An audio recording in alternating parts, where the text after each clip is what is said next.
Hello, I'm Freedom, and welcome to the first mission of the Red Horizon campaign. We are currently transiting with FFG 51, USS Gary, southeast off the Aleutian Islands.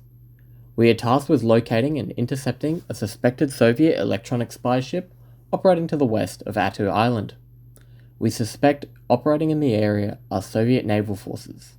They are no doubt monitoring our response. Failing to deter the intel ship, we have orders to sink her. The USS Gary is an Oliver Hazard Perry class guided missile frigate. The Perrys are a versatile class of ship. They excel in anti-submarine warfare by sporting a full sonar suite, including towed array, used to cue her 2 ASW helos. She's a fierce threat to any sub. No slouch in air warfare either. Her SPS-49 air search radar and illuminators let her operate the powerful RIM-66 standard missile. Her signature Mark 13 guided missile launch system dominates the bow profile. Below the arm launcher sits a rotating drum of up to 39 missiles. Deep below the surface sneaks USS Providence. She's a Flight 2 Los Angeles class nuclear attack submarine. The LAs make up the bulk of the US Navy submarine fleet. Incredibly powerful, the Flight 2 version adds expanded land and surface attack capability via 12 VLS cells for Tomahawk land attack missile and the ability to carry Tomahawk anti-ship missile in her torpedo tubes. Above the clouds sits another Cold War icon, the P-3 Orion maritime patrol aircraft. The P-3 is going to be our primary method of building a maritime picture.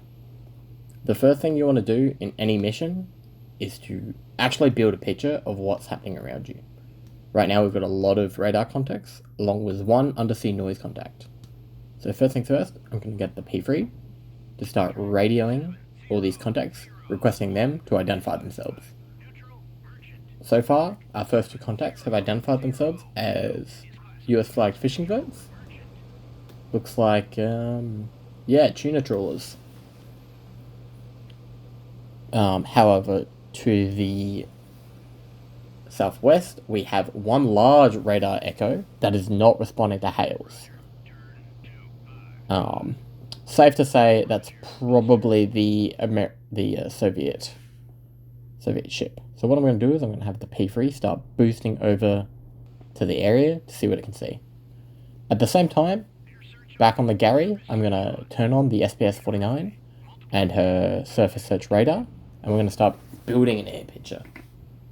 We already have 2 radar contacts. We're going to request them to answer hails. Both of them do. Looks like they're both airliners. One Korean Airways 707. And then the other one is a DC-9? DC-10? Okay, so nothing exciting there. Right now, I don't want the Providence getting too close to that undersea contact. I'm going to have her turn parallel and deploy her towed array sonar. This is like a big, huge, long antenna that's going to catch sound in the ocean and make the Providence better at detecting things. Also, to back up the Providence, I'm going to get Gary to deploy one of her ASW helos. As you can see, Gary is going to flying stations and rolling out her SH-2F Sea Sprite. The Sea Sprite is a very light and compact ASW helicopter, but still very capable. The F model carries, I believe it's 20 sonar buoys, an air search radar, and a forward-looking infrared. Of note, you'll see she's equipped with 2 Mark 48 near-tip torpedoes. The near-tip versions have a surface attack capability.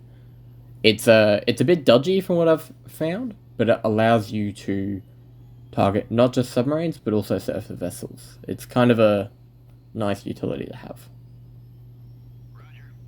So what we're going to do is we're going to tell the Sea Sprite to go out and check out that noise contact.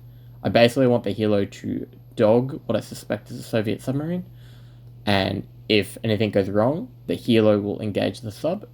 That way, Providence will stay out of its threat space. As you can see, the helo looks like it's starting up now. So once they finish their after start checks, they should launch pretty soon. Whoa, that sea state is looking rough. The ship is definitely rolling around a fair bit. Alright, we've got a little bit of a maritime picture now. We've got, obviously, that noise contact I'm very worried about. The large radar echo is, I bet money, is a Soviet warship. But still no sign of the Soviet intelligence ship. So we're going to keep hunting around for that. And our helo is now up and climbing away. Very cinematic, that.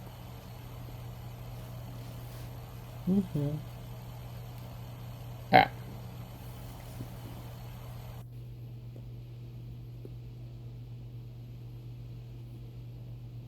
Oh, there we go. Another meager radar echo. I'm going to have the Orion turn and track that down. It's heading westward out of the area. So I would suspect that's probably going to be another fishing vessel. We'll have the Orion dive down beneath the clouds and see if we can visually see it. The Orion crew are about to experience a sharp twist from fairly nice weather to rather rough weather down below.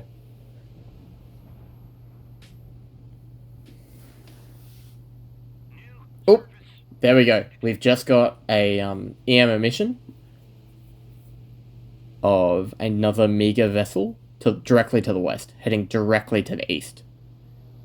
The fact that it's a electronic transmission of that much power makes me believe it's probably the spy ship. We don't have an exact location, however, we definitely have a bearing. So I'm going to queue up the Orion to check out this first contact, then head straight for that. We should be making contact with that first contact very soon. I'm also going to tell the Providence to start speeding up and heading in that direction. Same with the Gary. And still no response from Hales from both that large contact. So far the Orion has it, and it can't classify it, it just thinks it's a warship. We'll zoom up and see if we can get a little bit closer and identify this vessel.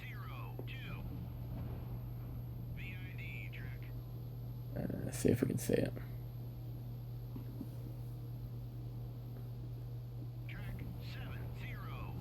Oh, there we go. Yep. Looks like they're just a fishing boat. Unfortunately, out here in the maritime space, you can never be sure if someone is a threat or if they just don't speak English, or probably in this game, they're just not monitoring their comms. But our Orion has found them. It's another American flagged fishing boat. So now we're going to go max chickens towards that other contact and see if we can keep building out this picture. Our helo is on station now, and I'm going to start having her lay her sonar buoys. So these are die-cast sonar buoys, which are basically passive. And they're like big, huge microphones in the water. And as you can see like that, they come out of the Canada, and when they hit the water, they unfurl into a big vertical array. That's going to let us keep track of that noise and its direction, and also help us classify it. Getting very close to this, there we go, that's it. That's a OKM. That's a Soviet Auxiliary General Intelligence. So that's doing both visual along with electronic warfare. You can see, as the Orion comes past now, those big, long antenna arrays. They're probably HF antennas, allowing it to suck up any radio transmission or radar emission and record them. So we're going to do a show of force here and do a localized flyby. Yeah, they definitely noticed that. They know that we know where they are. Hopefully, that'll be enough to get them to turn around. Alright, I'm gonna have the Orion move south and check out that large contact. So far, we just have it on radar. They aren't emitting anything, which suggests me to believe they're at ENCOM. We'll zoom on down and see what we can see. Alright, and we have a sonar buoy left and right of that submarine contact. We hopefully will know what they are shortly. Oh, that is not good. Okay, so that's a Sovereign. The Sovereign is a very capable guided missile destroyer from the Soviet Union.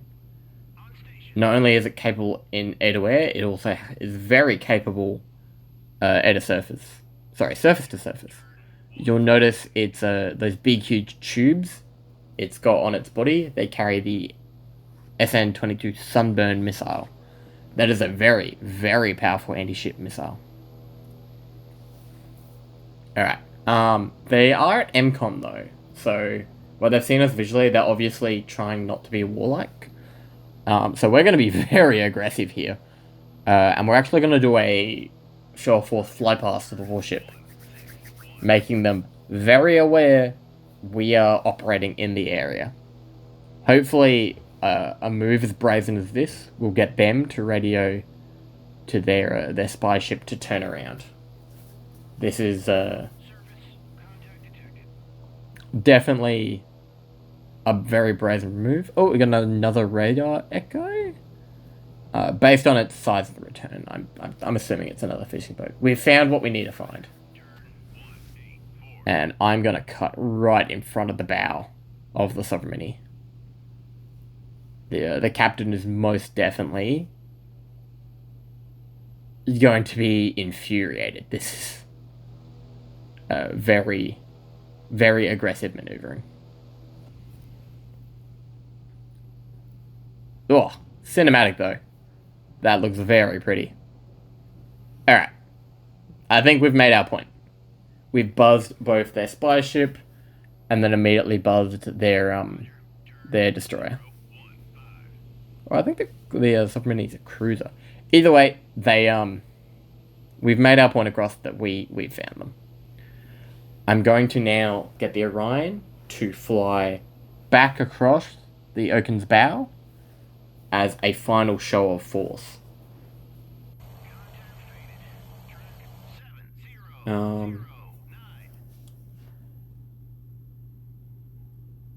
Just monitoring the situation in the south with this sub. I think we're in a good position. The Hilo is basically sitting in a kill slot, and we are just outside of Soviet torpedo range, so I wouldn't stress too much. However, I am going to briefly adjust our heading just to make sure we stay out of their range.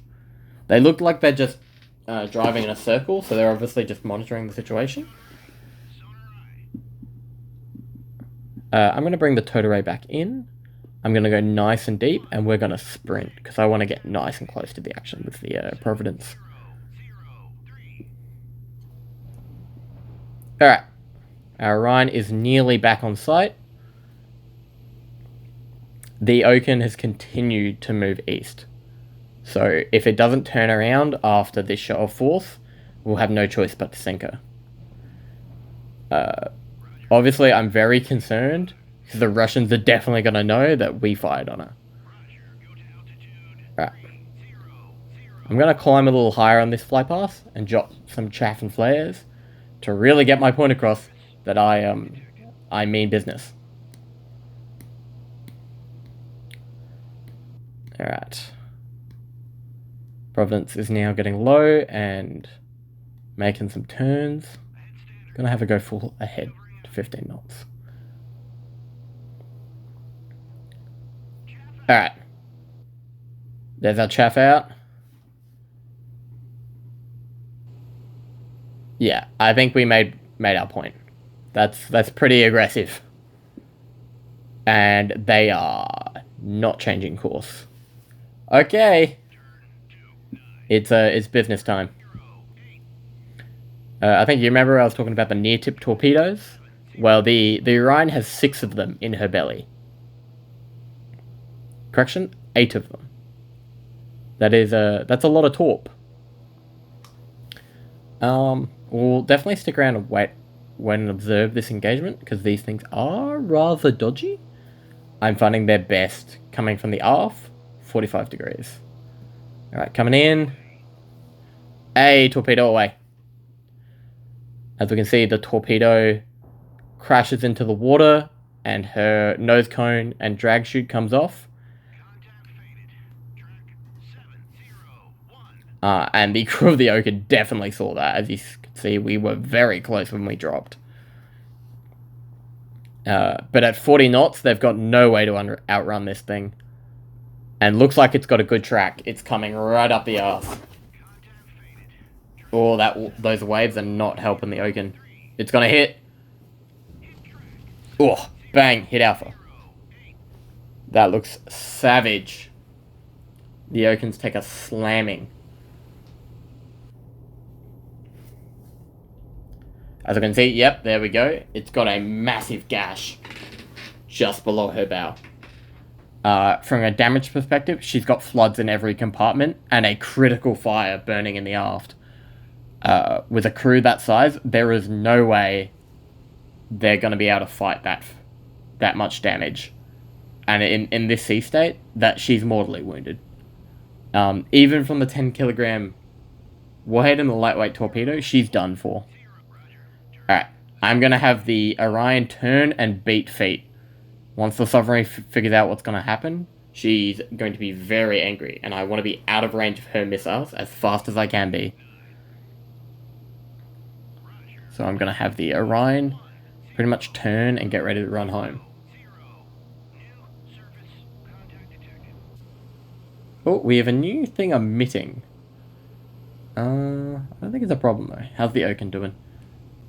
She's starting to list quite heavily. Yeah, they still haven't put out that fire. And she is starting to list. Up here in the North Pacific, the water would be very cold. I would be quite worried about the crew. Okay, yeah, she is prominently listing to port.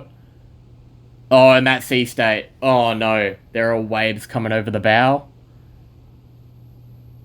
She's gonna be under pretty soon. It's probably, yeah. At this point, there are waves hitting the bridge. And yep, looks like they've just abandoned then, and she's capsized. All right. Looks like we've got hostile emissions out of both the Submarine and the sub. Right. Okay, first things first. I want to keep us nice and close to that sub. I want to know what it's doing. It is actively pinging. I'm going to consider that a hostile act. It's not moving that fast though. I'm going to keep on its position. What I'm going to do is I'm going to fly lower and deploy the Mad Bird, which is a towed magnetic anomaly detector. I'm going to have that fly directly over the submarine and see if we can get a classification on this thing. The MAD will detect the disturbance in the Earth's magnetic field from the submarine and tell us a little bit about its size and weight.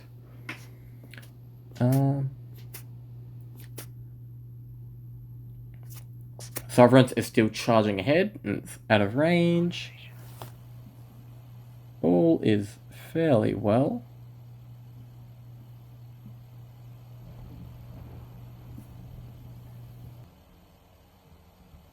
Oh, we are in trouble.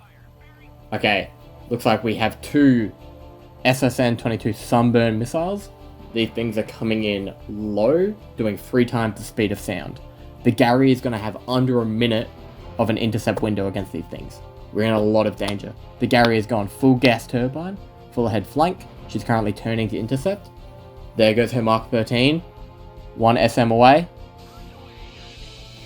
Alright, this is going to be tight. there is a very low chance of survival here.